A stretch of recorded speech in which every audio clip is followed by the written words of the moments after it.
नमस्कार साथियों, मैं ललित चौहान इस कंपटीशन क्लासेस में आपका स्वागत करता हूं और आशा करता हूं आप लोग सब बढ़िया होंगे और अपने जीवन में बहुत बेहतर कर रहे होंगे। और बेटा अगर नहीं भी कर रहे हैं तो करने के लिए युद्ध कर रहे होंगे, इसके लिए कोशिश और प्रयास कर रहे होंगे। क्योंकि बेटा रामधारी सिंह दिनकर जी ने कहा है कि युद्ध नहीं जिसके जीवन में वो भी बड़े अभागे होंगे, या तो प्रण को तोड़ा होगा या फिर रण से भागे होंगे। बेटा न तो प्रण को तोड़ना है और न ही रण से भागना है, और तब तक प्रयास करना है बेटा जब तक अपनी जिंदगी में कोई बेहतर मुकाम हासिल ना कर लें। तो इन्हीं शब्दों के साथ आज हम अपनी क्लास की शुरुआत करेंगे। और आज हम जो पढ़ने वाले हैं सब्जेक्ट वो है बेटा जीएस, जनरल स्टडीज। और जनरल स्टडीज में भी जो पर्टिकुलर टॉपिक हम लेने वाले हैं वो है कॉन्स्टिट्यूशन। इससे बहुत अच्छे क्वेश्चंस हर एग्जाम में देखने को मिलते हैं। और आज जो हम इस सब्जेक्ट में जो चैप्टर पढ़ने वाले हैं उसका नाम है बेटा संविधान का निर्माण। ठीक है बेटा, तो आगे बढ़ते हैं।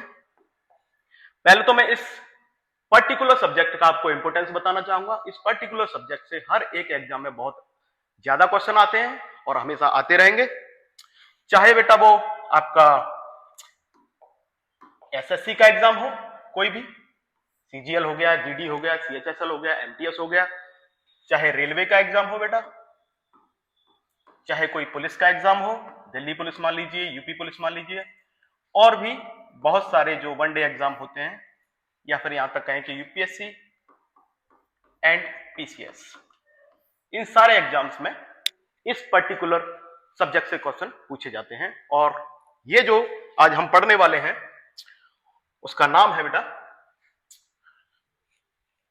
Making of the constitution. चलिए तो शुरुआत करते हैं बेटा, कॉपी पेन निकाल लीजिए और नोट्स बनाना शुरू कर दीजिए। क्योंकि बेटा बड़े इत्मीनान से पढ़ेंगे, बड़े आराम से पढ़ेंगे, कोई समस्या नहीं है। आराम से अपने नोट्स बनाइए और हड़बड़ी में रहने की कोशिश ना करें, ठीक है। तो चलिए शुरुआत करते हैं।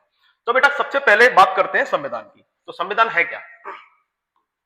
संविधान, मैं दूसरा पेन ले लेता हूं। संविधान, अगर मैं संविधान की बात करूं बेटा, तो संविधान कुछ नहीं है, कुछ रूल्स हैं जो ये हमें बताते हैं कि किस तरह से किसी पर्टिकुलर कंट्री में गवर्नमेंट चलेगी, किस तरह से वो गवर्नमेंट चुनी जाएगी, और किस तरह से लोग उस इलेक्शंस में या उस गवर्नमेंट को बनाने में हिस्सा लेंगे, और उन लोगों के क्या अधिकार होंगे और उस गवर्नमेंट की क्या पावर होगी। ठीक है, तो हमारा जो कॉन्स्टिट्यूशन है वो बेटा 1946 में बनना शुरू हुआ था, 1946 में। और आप लोग जानते हैं कि 1949 तक इसकी जो प्रक्रिया है वो बनने की समाप्त हुई थी। ठीक है, अब क्या एक सवाल उठता है कि क्या उससे पहले कोई कॉन्स्टिट्यूशन नहीं था, या फिर क्या उससे पहले क्या सरकार चलती नहीं थी? हाँ बिल्कुल चलती है बेटा। उससे पहले जो सरकारें चलती थी वो हम सभी लोग जानते हैं कि ब्रिटिश गवर्नमेंट थी, अंग्रेजों की सरकार थी बेटा। अंग्रेजों की सरकार भारत में चलती थी, और अंग्रेजों की जो सरकार थी वो बिना कॉन्स्टिट्यूशन, बिना रूल्स रेगुलेशन या बिना किसी कानून के नहीं चल रही थी। उसके लिए समय समय पर अंग्रेजों ने बहुत सारे कानून बनाए। हो सकता है उन्होंने अपने हितों के लिए बनाए हों, लेकिन उन कानूनों की वजह से इतने लंबे समय तक अंग्रेज इंडिया पर शासन करने में सक्षम रहे। क्यों? क्योंकि उन्होंने कुछ कानून बनाए थे। इनको बोला जाता है बेटा प्री कॉन्स्टिट्यूशनल रिफॉर्म्स, या फिर संविधान से पहले होने वाले जो भी विकास थे वो सारी चीजें पहले हम देखेंगे, उसके बाद बढ़ेंगे कि किस तरह से अपना संविधान बनाया गया। ठीक है बेटा, तो अगर बात करें इस क्रम में, तो सबसे पहला जो रिफॉर्म हुआ या सबसे पहला जो कानून बना अंग्रेजों के द्वारा वो था बेटा 1773 का रेगुलेटिंग एक्ट। ठीक है, इसके द्वारा जो ईस्ट इंडिया कंपनी थी वो किस तरह से इंडिया पर शासन करेगी या फिर पर्टिकुलरली बंगाल पर शासन करेगी, वो चीज डिसाइड करी गई। ठीक है, तो सबसे पहला है बेटा the regulating act. The regulating act, ये कब बना बेटा? 1773। ठीक है बेटा, उसके बाद बहुत सारे और भी एक्ट आए कंपनी के द्वारा। हम लोग ये जानते हैं कि अंग्रेजों के द्वारा जो शासन किया गया भारत पर वो दो क्रम में किया गया, या फिर कह सकते हैं वो दो फेजेस में किया गया। सबसे पहले जो शासन चलता था वो चलता था बेटा ईस्ट इंडिया कंपनी का, ईस्ट इंडिया कंपनी का। ठीक है, ये कब तक चला बेटा? 1857 तक। कब से चला ये भी क्वेश्चन आ सकता है। तो देखा जाए तो प्लासी के युद्ध 1757 के बाद 1857 तक कंपनी ने भारत को अपने कब्जे में रखा। कब से? 1757 से लेकर 1857 तक। 1757 में आपको पता ही प्लासी का युद्ध हुआ था, जिसमें बंगाल को उन्होंने अपने कब्जे में कर लिया था। ठीक है, इसके बाद 1857 की क्रांति होने के बाद जब अंग्रेजी सरकार को लगा, जब ब्रिटिश गवर्नमेंट को लगा कि कंपनी इंडिया में अच्छे से शासन नहीं कर पा रही है या फिर इस तरह से और भी क्रांतियां हो सकती हैं, उसके लिए ब्रिटिश पार्लियामेंट ने एक कानून बनाया जिसको बोलते हैं बेटा गवर्नमेंट ऑफ इंडिया एक्ट 1858। दूसरा कानून जो बना वो बना government of India act 1858।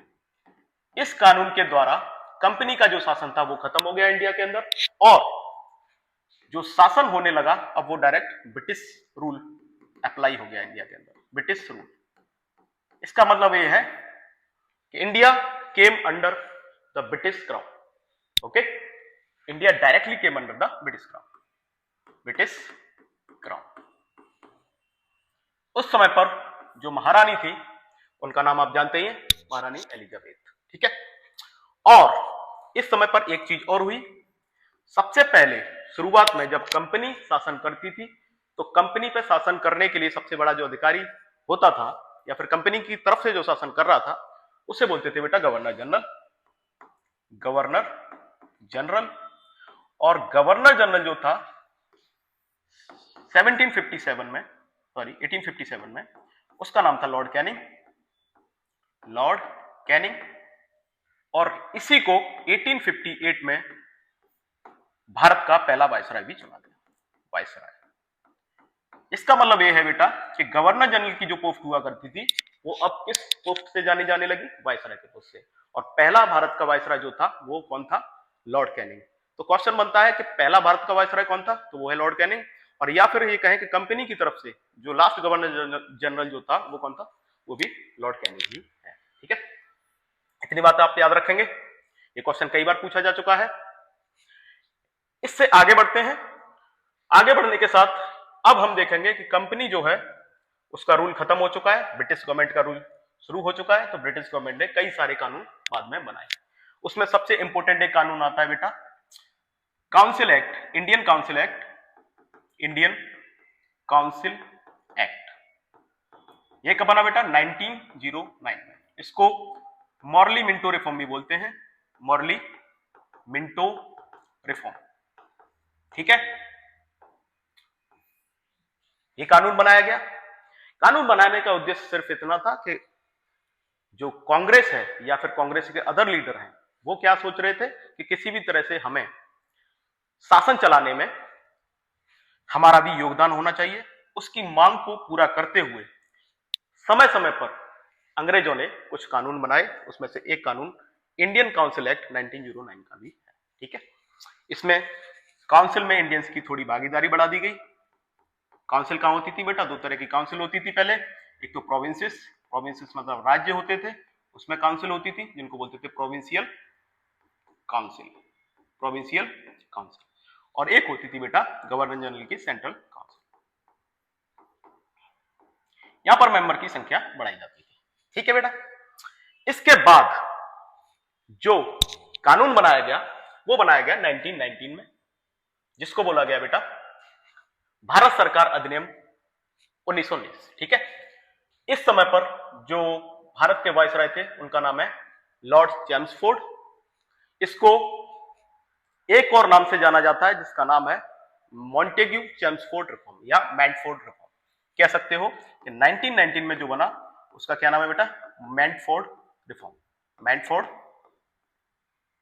Reform. Reform का मतलब होता है सुधार। ये सुधार करने वाले हैं, लेकिन किसके लिए? इंडिया के लिए नहीं कर रहे हैं, ये अपने लिए कर रहे हैं कि अपने लिए अनुकूल शासन चलाने के लिए इस तरह के सुधार करे जा रहे हैं। ठीक है, अच्छा जी, आगे बढ़ते हैं। आगे 1927 में एक और चीज आई जिसको बोला गया बेटा, आगे मैं एक स्लाइड कर लेता हूं। ठीक है, Simon commission. Simon commission, Simon commission जो है वो भारत आया, बना कब बेटा? 1927 में। इंडिया में आया 1928 में। सबसे पहले कहां आया? बॉम्बे में। साइमन कमीशन है क्या बेटा? एक कमेटी है जो भारत में आकर भारत की स्थिति को देखते हुए भारत के लिए एक संविधान या फिर कह सकते हो कि एक तरीके कानून बनाने की कोशिश करेगी। ठीक है, साइमन कमीशन। साइमन कमीशन का पुरजोर विरोध किया गया, बॉयकॉटेड एवरीवेयर, बॉयकॉटेड एवरीवेयर। इसका मतलब क्या है कि साइमन कमीशन जहां जहां जांच पड़ताल करने गया, क्योंकि कानून बनना था पूरे भारत के लिए तो जांच पड़ताल करनी है।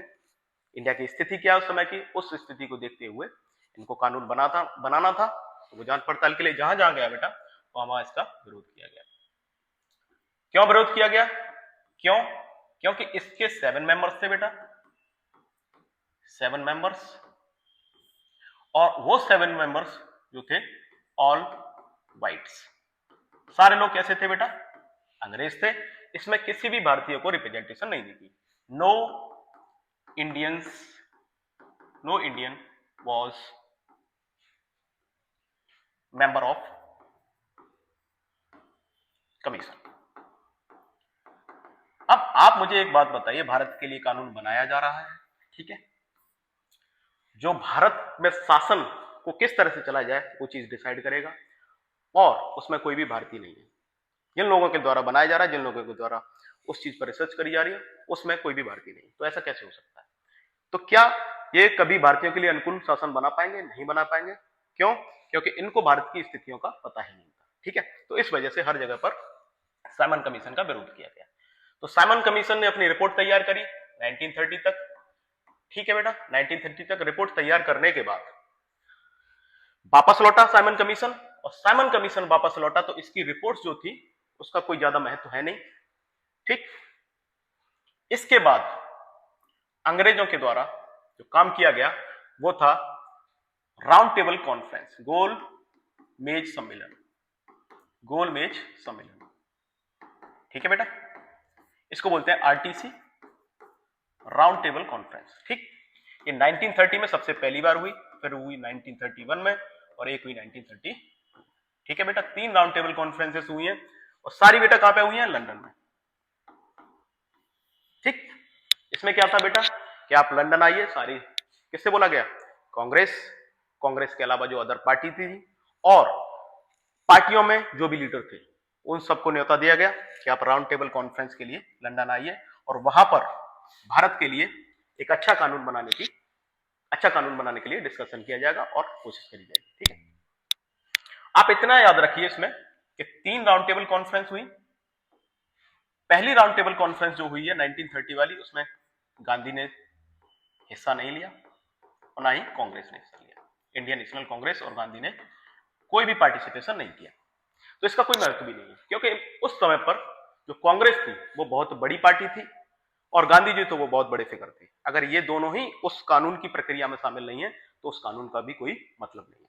ठीक है, बाद में 1931 में एक पैक्ट हुआ, एक समझौता हुआ, जिसको बोला जाता है Gandhi Irwin pact, Gandhi Irwin pact. इस समझौते के बाद गांधी ने डिसाइड किया कि मैं सेकंड राउंड टेबल कॉन्फ्रेंस जो लंदन में होने वाली है 1931 में, वहां पर हिस्सा लूंगा। ठीक है, लेकिन वहां पे भी कोई बात नहीं बनी बेटा। तो 1930 में एक और कॉन्फ्रेंस हुई, और इसमें भी आईएनसी और गांधी ने हिस्सा नहीं लिया। ठीक है, कुल मिलाकर ये पूरा जो पार्ट है वो बेटा हिस्ट्री का है। इसे बेहतर तरीके से हम हिस्ट्री में पढ़ेंगे। अभी मैं आपको सिर्फ इतना बताना चाहूंगा कि जो भी इन तीनों राउंड टेबल कॉन्फ्रेंस से निकल कर आया, इनका निचोड़, ठीक है,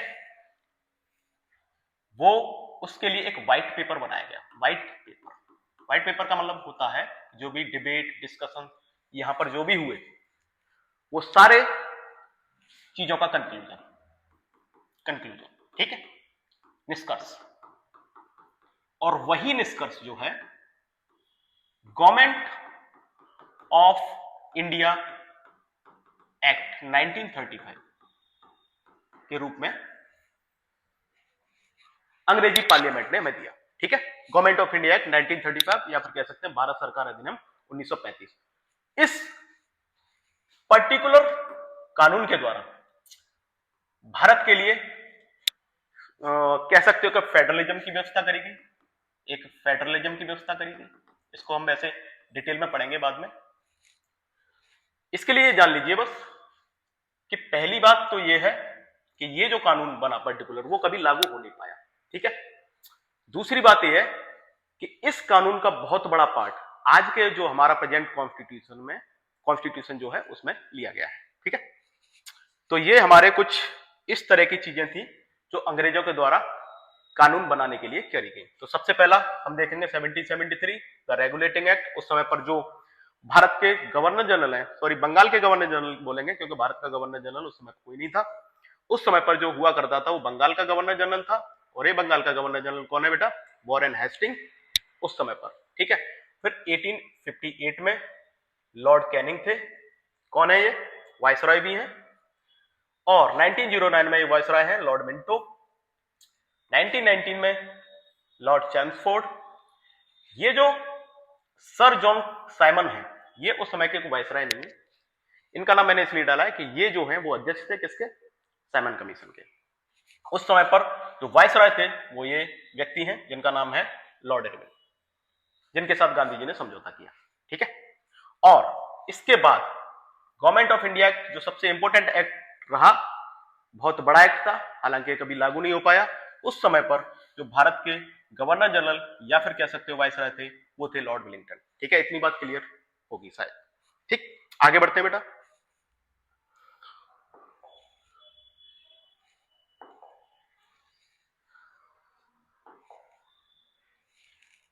अब बात करते हैं बेटा कि समय समय पर इंडियंस के द्वारा कॉन्स्टिट्यूशन की जो मांग हुई है वो कब हुई है।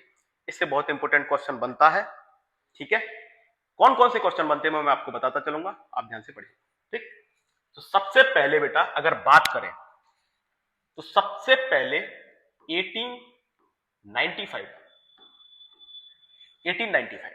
में बाल गंगाधर तिलक जी जो थे, जो एक इंडियन नेशनल कांग्रेस के एक लीडर भी थे, गरम दल के नेता थे, एक्सट्रीमिस्ट। उन्होंने सबसे पहले स्वराज बिल प्रस्तुत किया, ठीक है। स्वराज बिल में क्या था? स्वराज का मतलब होता है बेटा सेल्फ गवर्नमेंट, स्वशासन।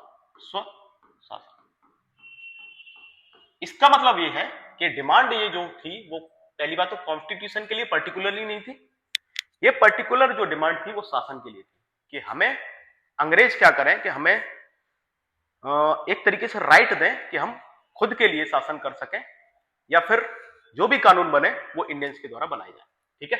इसको बोलते हैं सेल्फ गवर्नमेंट। ऐसा और भी जो कॉलोनीज थी किसकी? ब्रिटेन की, उनमें हो रहा था। जैसे ऑस्ट्रेलिया हो गई, ऑस्ट्रेलिया भी एक कॉलोनी थी। साउथ अफ्रीका मान लीजिए, ये भी एक कॉलोनी है ब्रिटेन की उस समय की, ठीक है। कनाडा भी थी। ये कुछ ऐसी कॉलोनीज थी जहां पर अंग्रेजों ने सेल्फ गवर्नमेंट या स्वराज दे रखा था, ठीक है। इसका मतलब यह था कि वहां की महारानी जो है या फिर अंग्रेजी सरकार जो है वो एक तरीके से कह सकते हो कि शासन कर रही है, लेकिन कानून बनाने का अधिकार जो है देश के अंदर वो वहां के लोकल लोगों को दिया गया, ठीक है। वही चीज हम चाह रहे थे। क्यों? क्योंकि हमारा जो कानून था वो अंग्रेजों के द्वारा बनकर, इंग्लैंड की पार्लियामेंट के द्वारा बनकर आता था। हमारे पास ये अधिकार नहीं था कि हम अपने लिए खुद स्वयं कानून बना सकें। तो हमारे केस में यह था बेटा कि हमको रूल भी उन्हीं के द्वारा किया जा रहा है और कानून भी उन्हीं के द्वारा हमारा बनाया जा रहा है। लेकिन ये मांग कौन सी है बेटा? किसकी है? स्वराज बिल। स्वराज का मतलब स्वशासन। इसका मतलब यह था कि हमें अपने लिए शासन करने के लिए हमें कानून बनाने चाहिए, ठीक है। इतनी सी बात, ये बात याद रखेंगे। ये कब हुआ बेटा? 1895। इसको बोला जाता है बेटा स्वराज बिल। किसके द्वारा बनाया गया? बाल गंगाधर तिलक। सबसे पहली डिमांड, ठीक है।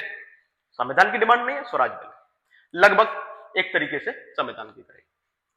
उसके बाद स्वराज वाली जो बात है वो आगे औपचारिक रूप से जो बात प्रस्तुत करी गई वो करी गई बेटा 1906 में आईएनसी, इंडियन नेशनल कांग्रेस का जो सेशन था, बैठक थी उसमें, ठीक है, 1906 में। इस बैठक में जो प्रेसिडेंट या फिर कह सकते हो अध्यक्ष, उनका नाम था दादा भाई नौरोजी।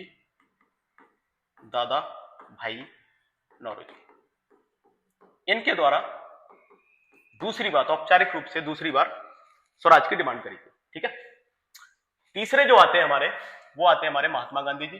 ठीक है, इन्होंने एक बुक लिखी जिसका नाम था हिंद स्वराज, और हिंद स्वराज में स्वराज कैसा होगा, किस तरह से काम करेगा स्वराज, उसके बारे में बात करी गई है। इन्होंने कहा कि स्वराज अगर बनाना है तो वो गांव के लेवल से बनेगा, लोकल लेवल पर स्वराज होना चाहिए। इनकी बुक काफी अच्छी है, आप लोग अगर टाइम मिले तो पढ़ना कभी। ठीक है, वैसे जरूरत नहीं। अच्छा, 1909 की बात हो गई बेटा। अब 1928 में सबसे पहले यहां पर देखेंगे 1928 थर्ड नंबर पर मोतीलाल नेहरू जी ने, मोतीलाल नेहरू जी ने एक कमेटी बनाई। ठीक है, और उस कमेटी में बहुत सारे लीडर थे कांग्रेस के। ठीक है, और उन लीडर्स ने जो भी डिस्कशन किया उसको बोला गया नेहरू रिपोर्ट। नेहरू रिपोर्ट में संविधान की मांग करी गई। ठीक है, कॉन्स्टिट्यूशन, कॉन्स्टिट्यूशन मांग नहीं है, एक तरीके से इन्होंने बनाई दिया कॉन्स्टिट्यूशन। उस रिपोर्ट के जरिए जो भी रिपोर्ट बनाई वो एक तरीके से कॉन्स्टिट्यूशन का, एक तरीके से कह सकते हो कि ब्लूप्रिंट था, किस तरह का हमें कॉन्स्टिट्यूशन चाहिए। ठीक है, उसमें इन्होंने कहा कि सारे व्यक्तियों को राइट्स दिए जाएं, उनको अधिकार दिए जाएं, जो भी उनके मौलिक अधिकार हैं वो दिए जाएं अंग्रेजों के द्वारा। और दूसरी चीज सेल्फ रूल की बात करी इन्होंने, सेल्फ रूल दिया जाए, सेल्फ रूल। ठीक है, स्वशासन, या फिर कह सकते हैं स्वराज दिया जाए हमें। और जो हमारा स्टेटस होना चाहिए वो कैसा होना चाहिए, dominion status, dominion status, dominion status की मांग करी। डोमिनियन स्टेटस समझेंगे बेटा। डोमिनियन स्टेटस का मतलब ये होता है कि रूल करना है उसके लिए कानून बनेगा, और कानून बनाएंगे भारतीय, लेकिन हमारा राजा कौन होगा या फिर हमारा जो शासक कौन होगा, वो होगा ब्रिटेन। ब्रिटेन हमारा शासक बना रहेगा, ब्रिटेन की रानी है, उसका पूरा आधिपत्य भारत पर रहेगा, लेकिन कानून बनाने की जो है वो जिम्मेदारी भारतीयों की होगी। इस तरह की एक तरीके से सरकार चाह रहा है। कौन? ये कह सकते हो कि नेहरू रिपोर्ट में। ठीक है, तो यहां तक खत्म होगी बात। अच्छा, ये चीज ज्यादा सीरियसली नहीं ली गई, क्यों? क्योंकि डोमिनियन स्टेटस की वजह से। क्योंकि 1920 ये कब हुआ, 1928 में, और 1928 1929 आते आते हम लोग जो हैं अब वो स्वशासन की बात नहीं कर रहे, अब हम बात कर रहे थे कंप्लीट इंडिपेंडेंस हमें चाहिए। इस वजह से इसको ज्यादा सीरियस नहीं लिया गया। ठीक है, फिर देखा जाए तो सबसे इंपॉर्टेंट जो क्वेश्चन बनता है वो ये है बेटा कि यहां पे तो संविधान की मांग हो गई, ठीक, या फिर संविधान एक तरीके से बना दिया गया जिस तरह का हमें चाहिए था, लेकिन एक क्वेश्चन ये बनता है कि संविधान सभा, संविधान सभा, संविधान सभा की जो मांग है बेटा वो हुई है 1934 में। किसके द्वारा? M N Roy. M N Roy कौन है? सीपीआई सबने सुना होगा, कम्युनिस्ट पार्टी ऑफ इंडिया। ठीक है, उसके लीडर थे और Pioneer of the communist movement in India. इन्होंने कम्युनिस्ट मूवमेंट्स की शुरुआत करी कह सकते हैं इंडिया के अंदर। ठीक है, एम एन रॉय। इन्होंने सबसे पहली बार संविधान की मांग नहीं करी है, संविधान सभा की मांग करी है। क्यों? संविधान तो बनेगा ही, लेकिन संविधान बनाएगा कौन? संविधान बनाएगी एक संविधान सभा जो भारतीयों के द्वारा बनेगी। उसमें सिर्फ मेंबर कौन होंगे? भारतीय मेंबर होंगे। तो वो चीज इन्होंने कही। तो संविधान सभा की मांग सबसे पहले किसने करी है बेटा? M N Roy. बात याद रखेंगे। ठीक है, उसके बाद जेएल नेहरू, जेएल नेहरू ने 1935 में संविधान सभा की या एक संविधान बनाने की मांग करी, और औपचारिक रूप से सबसे पहले 1938 में इंडियन नेशनल कांग्रेस ने मांग करी। 1938। तो यहां पर संविधान सभा की मांग किसने करी है बेटा? एम एन रॉय ने 1934 में। लेकिन कांग्रेस ने, इंडियन नेशनल कांग्रेस ने कब मांग करी? 1938 के सेशन में। ये सेशन कहां पे हुआ बेटा? हरिपुरा सेशन था, हरिपुरा नाम की जगह वहां पर हुआ, और इसकी अध्यक्षता जो करी वो समय पर जवाहरलाल नेहरू ने पहली बार तो नहीं, दूसरी बार यहां पर उन्होंने एक तरीके से अध्यक्षता करी।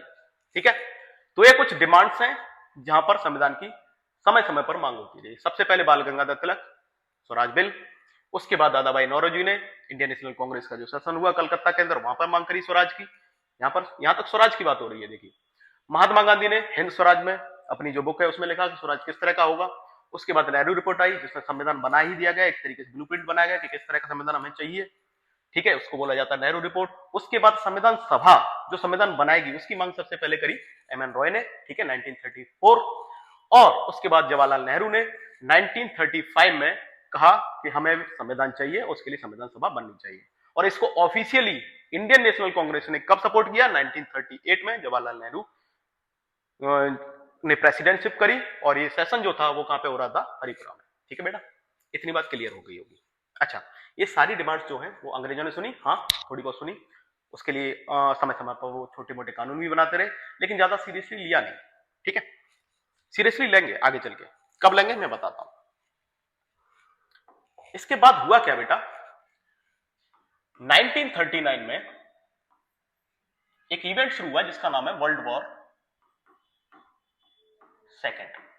कब से कब तक चला बेटा? ये सब लोग जानते हैं, 1939 से लेकर 1945 तक ये वर्ल्ड वॉर सेकेंड चला। ठीक है, वर्ल्ड वॉर सेकेंड के समय पर जो वायसरॉय थे, viceroy of India, viceroy of India, उनका नाम है बेटा लॉर्ड लिनलिथगो,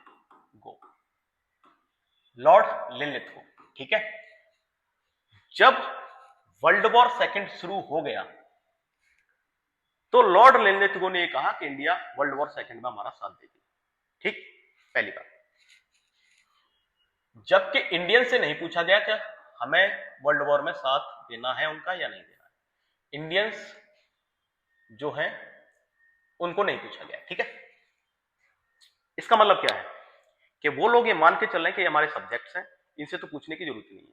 ठीक है, और जबरदस्ती इंडियंस को वर्ल्ड वॉर सेकेंड में झोंकने की कोशिश करी गई, इसके द्वारा लॉर्ड लिनलिथगो के द्वारा। इसकी वजह से इंडियन नेशनल कांग्रेस के बहुत सारे जो लीडर्स थे, जो बाद में मिनिस्टर भी बने अलग अलग प्रांतों में, उन्होंने क्या दे दिया? इस्तीफा दे दिया। इससे मिनिस्टरशिप से तो बहुत सारे इस्तीफे दिए गए। क्यों दिए गए बेटा? क्योंकि हमें यह लगा कि हमारा right to speech, right to speech जो बोलने का अधिकार है, ठीक है, जो अभिव्यक्ति का अधिकार है, वो हमसे छीन लिया गया है। हमसे पूछा भी नहीं गया कि हम इतने बड़े इवेंट में जो वर्ल्ड वॉर सेकेंड जैसी बात है उसमें हम हिस्सा लेंगे भी या नहीं लेंगे, हम चाहते भी हैं कि नहीं चाहते। बस इसने मान लिया कि हाँ लेंगे, और ये पूरी दुनिया में कहता फिर रहा है कि हाँ इंडियंस हमारे साथ हैं। जबकि इंडियन नेशनल कांग्रेस या फिर कोई अदर पार्टी भी हो, वो नहीं चाहती थी कि हम वर्ल्ड वॉर सेकेंड में हिस्सा लें, क्योंकि हमारा जो एक्सपीरियंस था वर्ल्ड वॉर फर्स्ट का वो काफी खराब था अंग्रेजों से। वर्ल्ड वॉर फर्स्ट में हमने महात्मा गांधी के कहने पर साथ दिया, लेकिन उसमें हुआ क्या बेटा कि हम सोच रहे थे कि अगर वर्ल्ड वॉर फर्स्ट में अंग्रेजों का साथ दिया जाएगा तो होगा क्या कि अंग्रेज बाद में हमें हो सकता है एक सेल्फ गवर्नमेंट दे दें या फिर हमें छोड़ के भी चले जाए। लेकिन उसके बदले में मिला क्या हमें बेटा? हमें मिला जलियांवाला बाग,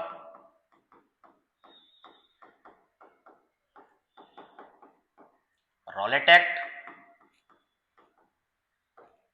और गवर्नमेंट ऑफ इंडिया एक्ट 1990।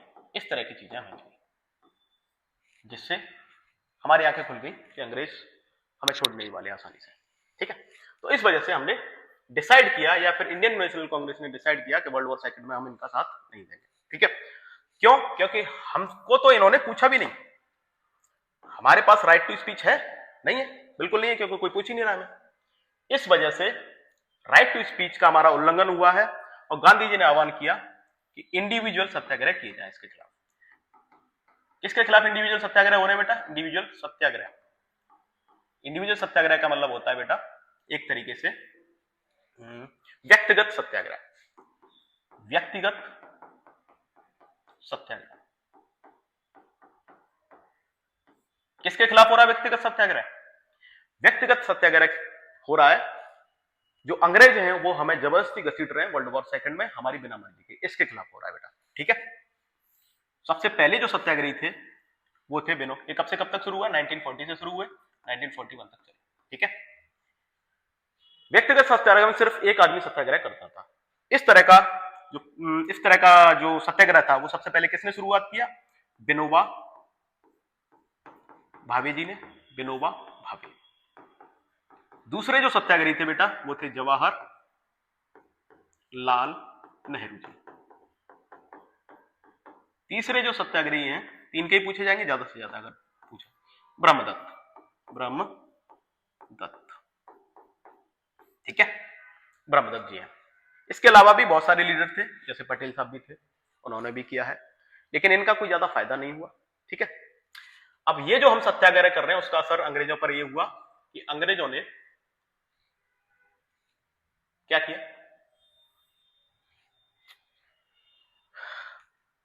देखिए एक से सबसे पहले लॉर्ड लिनलिथगो की बात कर रहे थे हम। ठीक है, तो लॉर्ड लिनलिथगो ने 1940 में, क्योंकि लॉर्ड लिनलिथगो को यह पता था कि भारतीय हमारा साथ देने के लिए सहमत नहीं है, किसमें, वर्ल्ड वॉर सेकंड में। इस वजह से भारतीयों को खुश करने के लिए, भारतीयों को मनाने के लिए एक काम किया गया, एक चाल चली गई इसके द्वारा, जिसको बोला गया अगस्त ऑफर। क्या बोला गया बेटा, अगस्त ऑफर, या फिर इसको बोलते हैं अगस्त प्रस्ताव। अगस्त प्रस्ताव, अगस्त प्रस्ताव के अंदर इसने कहा कि ठीक है, आप हमारा साथ दीजिए वर्ल्ड वॉर सेकंड में। ठीक है, जब वर्ल्ड वॉर सेकंड खत्म हो जाएगा, या वर्ल्ड वॉर सेकंड में जब हमारी जीत हो जाएगी या फिर पूरी तरह से खत्म हो जाएगा, तो भारतीयों के लिए संविधान बनेगा। भारतीयों के लिए संविधान की बात करें, भारतीयों के लिए संविधान बनेगा। और किस तरह का संविधान बनेगा बेटा, किस तरह का संविधान, डोमिनियन स्टेटस दिया जाएगा। डोमिनियन स्टेटस, डोमिनियन स्टेटस में बता चुका हूं पहले भी, डोमिनियन स्टेटस क्या है, कानून आप बनाइए, ठीक है, लेकिन राजा हम नहीं रहेंगे। पहली बात, अगस्त ऑफर को सारी पार्टियों ने खारिज कर दिया। क्यों, क्योंकि हमें अब डोमिनियन स्टेटस चाहिए ही नहीं, हमें सेल्फ रूल अब चाहिए नहीं, हमें क्या चाहिए, पूर्ण स्वराज या फिर कंप्लीट इंडिपेंडेंस चाहिए। दूसरी जो कोशिश करी गई बेटा, वो करी गई 1942 में,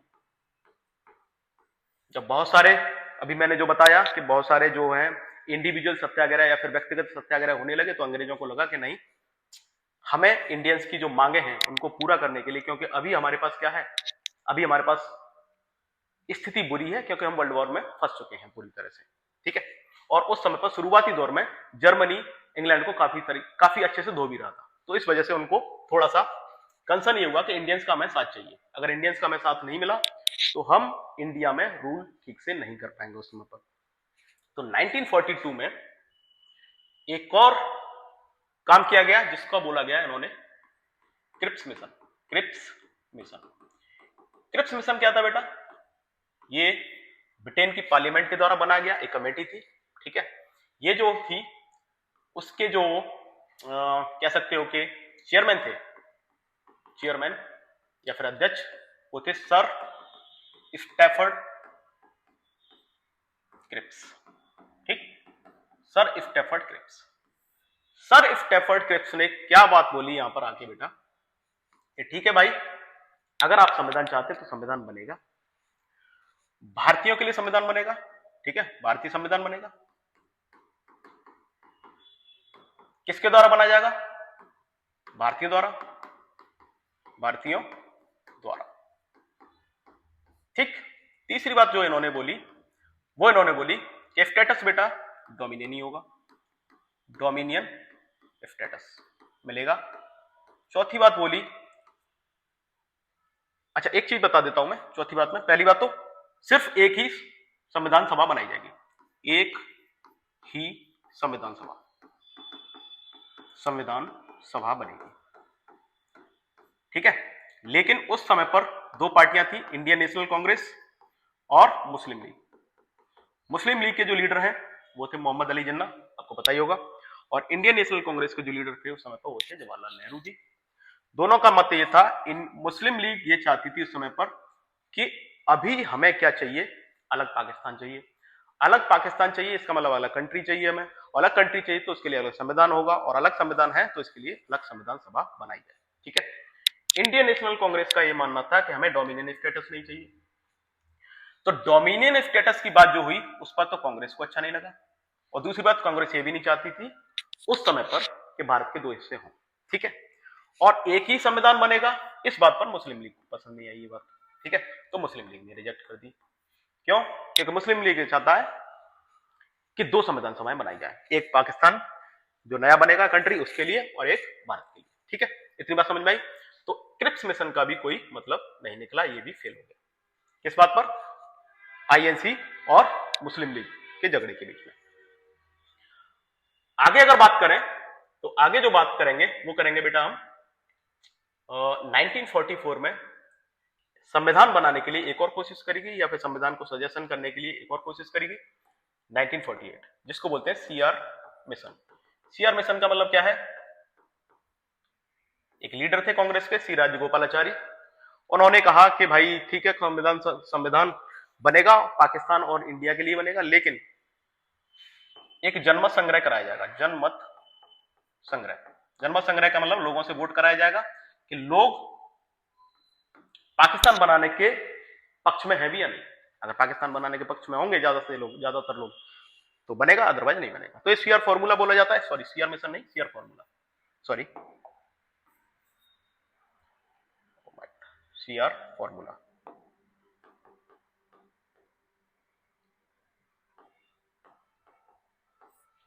ठीक है,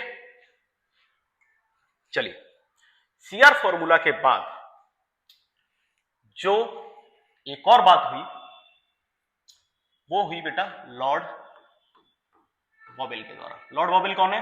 उस समय के वायसराय इंडिया में। उन्होंने कहा कि जो मुस्लिम लीग और इंडियन नेशनल कांग्रेस में जो झगड़ा चल रहा है उसको सुलझाने के लिए हम एक कॉन्फ्रेंस बुलाएंगे। कॉन्फ्रेंस क्या बुलाएंगे बेटा? कॉन्फ्रेंस। इसको बोला गया शिमला कॉन्फ्रेंस। शिमला कॉन्फ्रेंस क्योंकि शिमला में हुई तो इसका नाम शिमला कॉन्फ्रेंस रखा गया। सबसे पहले ये बात याद रखेंगे, ये कब हुई? 1945 में पहली बार। ठीक है, शिमला कॉन्फ्रेंस को वॉवेल प्लान के नाम से भी जानते हैं, वॉवेल प्लान। यहां पर दोनों पार्टियों के लीडर आए, इंडियन नेशनल कांग्रेस और मुस्लिम लीग के। दोनों में बातचीत हुई, कोई भी कंक्लूजन नहीं निकला उन बातचीतों का, और वॉवेल प्लान या फिर कह सकते हो कि शिमला कॉन्फ्रेंस भी जो है वो फेल हो गई। ठीक है बेटा, इसके बाद सबसे इंपॉर्टेंट जो बात है वो है कैबिनेट मिशन। इसके बाद आया बेटा कैबिनेट मिशन, ये सबसे इंपॉर्टेंट है, कैबिनेट मिशन प्लान।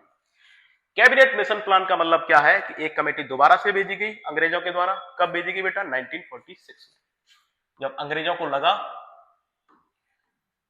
कि बात इस तरह से संभलेगी नहीं।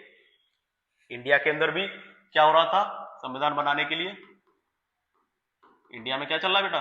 क्विट इंडिया मूवमेंट 1942 में शुरू हुआ। वैसे तो क्विट इंडिया मूवमेंट शुरू हुआ 1942 में। इसमें अंग्रेजों भारत छोड़ो जैसी बातें करेगी। ठीक है, डू और डाई की बात करेगी, करो या मरो, बस छोड़ो। और दूसरी तरफ जर्मनी से युद्ध चल रहा है, तीसरी तरफ जापान का भी खतरा बना हुआ है एशिया के अंदर। तो अंग्रेजों को लगा कि अब इंडिया को ज्यादा समय तक रूल करना मुश्किल है। ठीक है, इस वजह से उन्होंने लास्ट जो कोशिश करी संविधान बनाने की वो करी कैबिनेट मिशन की। कैबिनेट मिशन कब आया बेटा? 1946 में। ठीक है, एक चीज याद रखेंगे, कैबिनेट मिशन जो है 1946 में आया। 3 मेंबर्स थे बेटा इसमें। पहले मेंबर जो थे वो थे सर स्टैफर्ड क्रिप्स, जो पहले भी आ चुके हैं, इनको एक्सपीरियंस था थोड़ा सा इंडिया का। दूसरे जो थे वो थे बेटा पैथिक लॉरेंस, ये इसके चेयरमैन हैं, चेयरमैन ऑफ कैबिनेट मिशन। और तीसरे थे बेटा एबी अलेक्जेंडर। कोई दिक्कत यहां तक? ठीक है, इन 3 लोगों के द्वारा कैबिनेट मिशन जो है वो एक तरीके से लाया गया। अच्छा, कैबिनेट मिशन की जो सलाह थी वो ये थी बेटा कि संविधान बनेगा, संविधान बनाया जाएगा। पहली चीज किसके लिए? भारत के लिए। भारत के लिए किसके द्वारा बनाया जाएगा बेटा? भारतीयों द्वारा, भारतीयों द्वारा बनाया जाएगा। और इसके लिए एक संवैधानिक सभा का गठन किया जाएगा। संवैधानिक सभा का गठन किया जाएगा। संवैधानिक सभा क्या है बेटा? कॉन्स्टिट्यूएंट असेंबली, जिसकी मांग सबसे पहले किसने करी? एम.एन. रॉय ने। कॉन्स्टिट्यूएंट कब करी? 1934 में, याद रखेंगे। कॉन्स्टिट्यूएंट असेंबली बनेगी, ठीक है। तीसरी बात इन्होंने करी, जो कॉन्स्टिट्यूएंट असेंबली बनेगी उसके लिए चुनाव होंगे। क्या होंगे बेटा? चुनाव होंगे, इलेक्शंस। कैसे इलेक्शंस होंगे? डायरेक्ट होंगे, इनडायरेक्ट होंगे? बेटा इनडायरेक्ट इलेक्शन होंगे, इनडायरेक्ट इलेक्शंस, अप्रत्यक्ष रूप से, अप्रत्यक्ष रूप से। कौन करेगा वोट? कौन करेगा? Representatives, representatives of people in provinces. जो प्रांतों में सरकारें बनी हैं, ठीक है, प्रोविंसेस, उनमें जो लोगों के रिप्रेजेंटेटिव हैं या फिर कह सकते हो प्रतिनिधि हैं, वो वोट करेंगे। रिप्रेजेंटेटिव का मतलब क्या होता है बेटा? प्रतिनिधि, वो वोट करेंगे, ठीक है। इलेक्शन जो होगा वो होगा, जनता जितनी है उसी के अकॉर्डिंग मेंबर्स चुने जाएंगे, ठीक है। यानी मेंबर्स कितने होंगे? किसमें? कॉन्स्टिट्यूएंट असेंबली में। In proportion to the population, in proportion to the population. जितनी पॉपुलेशन है इंडिया की, उसी के अनुपात में, सॉरी पॉल्यूशन कर दिया मैंने, जितनी पॉपुलेशन है उसी के अनुपात में मेंबर्स का चयन होगा, ठीक है। मोटा मोटी देखा जाए तो उन्होंने कहा था एक मेंबर चुना जाएगा 10 लाख की जनता पर, ठीक है। 10 लाख की जनता पर एक मेंबर होगा। इतनी बात समझ में आ गई? ठीक। आगे की अगर बात करें इसमें, तो देखिए इलेक्शन होने वाले, तो इन्होंने बोला कि जो टोटल सीट होंगी, टोटल मेंबर्स क्या कह सकते हो, टोटल मेंबर्स किसके? कॉन्स्टिट्यूएंट असेंबली के कितने होंगे? 389, 389 टोटल मेंबर्स की बात करेंगे, ठीक है। याद रखेंगे 389 टोटल मेंबर है। अच्छा, ये सारे इलेक्टेड नहीं होंगे, इनमें से 296 मेंबर जो हैं वो बेटा है इलेक्टेड, और 93 जो बचे वो है नॉमिनेटेड। ये कितने हैं? ये कैसे है बेटा? इलेक्टेड, ये है नॉमिनेटेड। नॉमिनेटेड, नॉमिनेटेड का मतलब होता है बेटा एक तरीके से बिना इलेक्शंस के इनको मनोनीत कर दिया जाएगा। किसके द्वारा? अच्छा, ये जो है ये इनमें से इनको भी तोड़ते हैं। 292 ये कहां से चुने जाते थे? ब्रिटिश प्रांतों से, ब्रिटिश प्रांतों से, ठीक है, ब्रिटिश प्रोविंसेस। और इनमें से 4 जो चुने जाते थे, 4 वो चुने जाते थे कमिश्नरेट, कमिश्नरेट्स, छोटी छोटी कमिश्नरेट्स हुआ करती थी उस समय पर। इसमें कमिश्नर शासन करता था, और यहां ब्रिटिश प्रांतों में गवर्नर का शासन हुआ करता था। किसका? गवर्नर का। हर प्रांत से लोग चुने जाने, तो प्रांतों से ही लोग आए, ठीक है। अच्छा, 93 जो चुने नहीं जाने, मनोनीत होने, वो कहां से चुने होते हैं? देसी रियासतों, देसी रियासत, रियासतों से, ठीक है।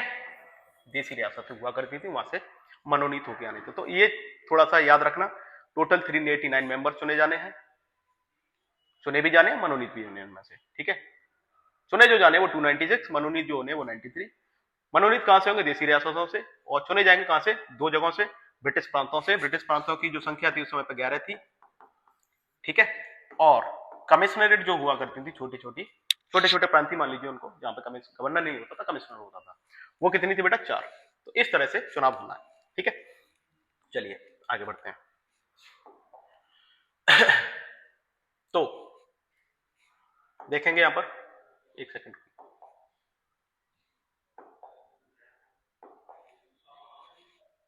तो सबसे पहले अगर बात करें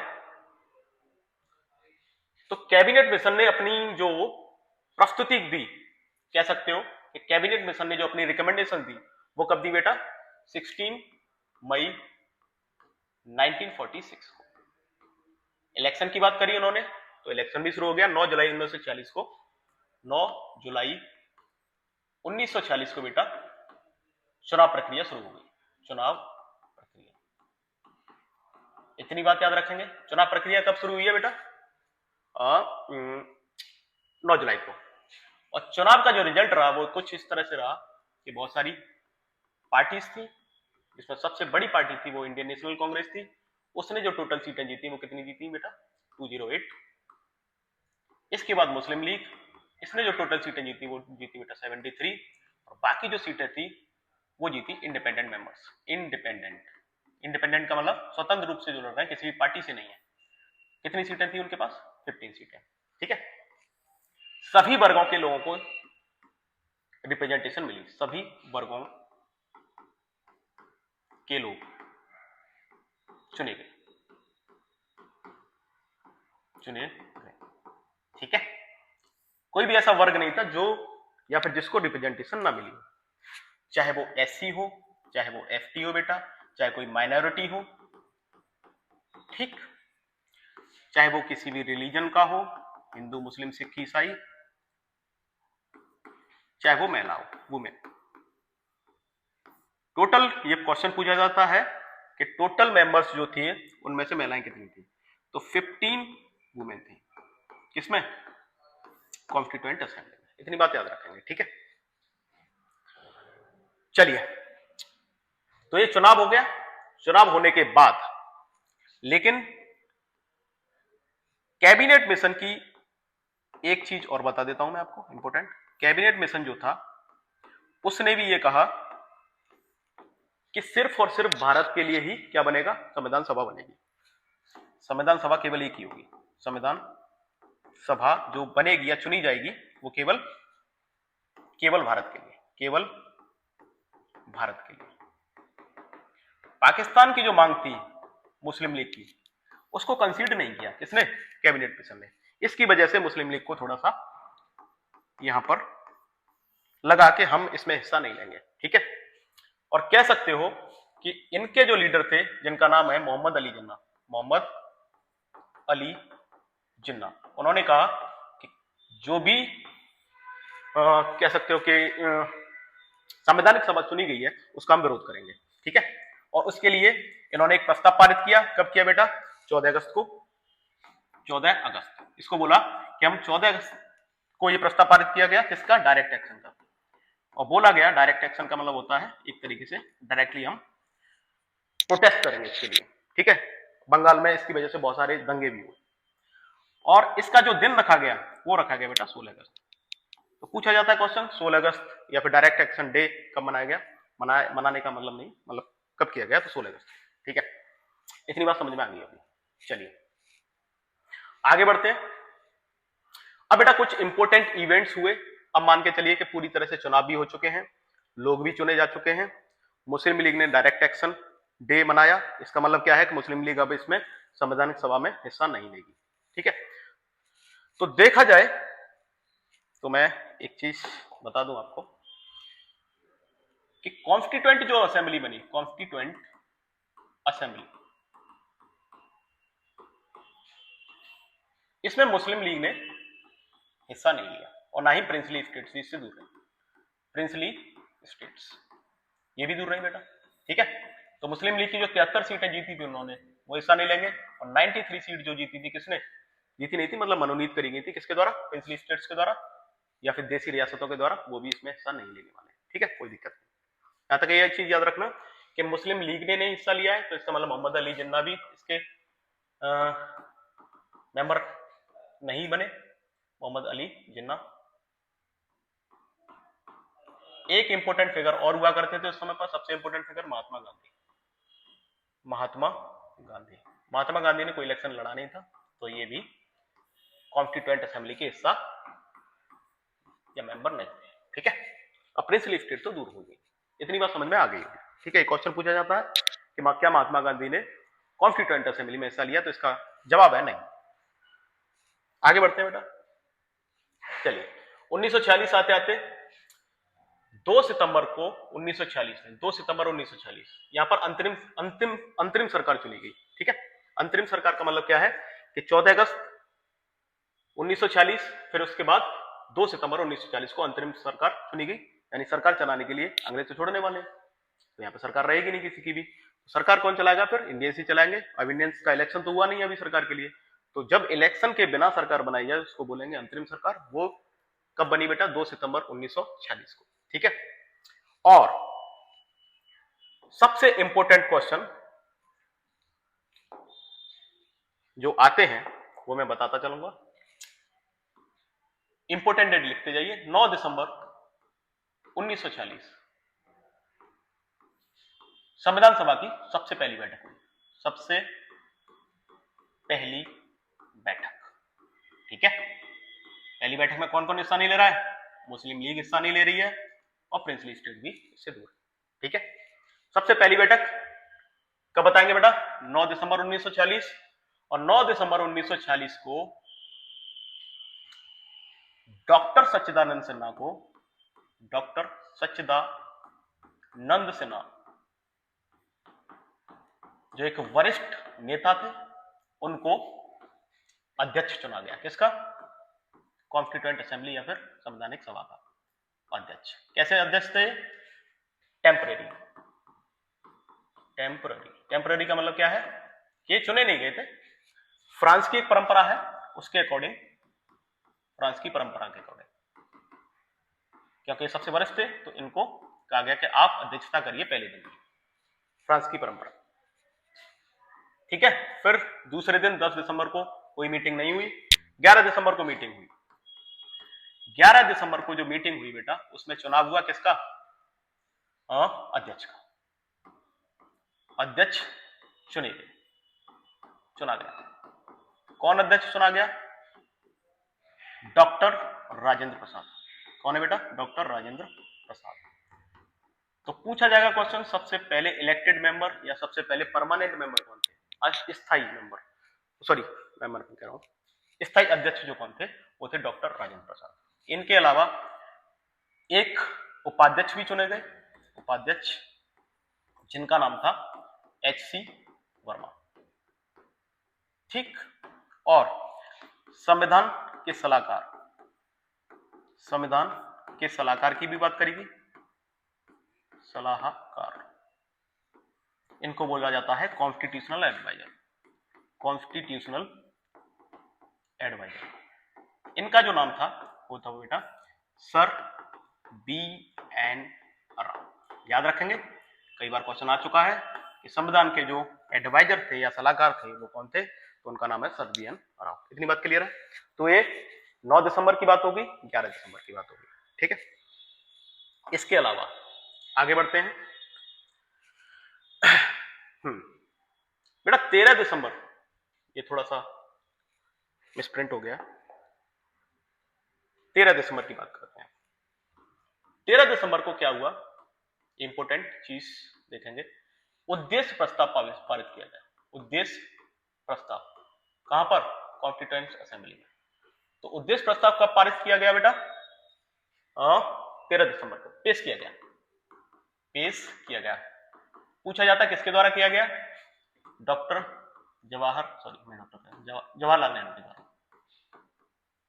सॉरी जवाहरलाल नेहरू के द्वारा उद्देश्य प्रस्ताव पारित किया गया।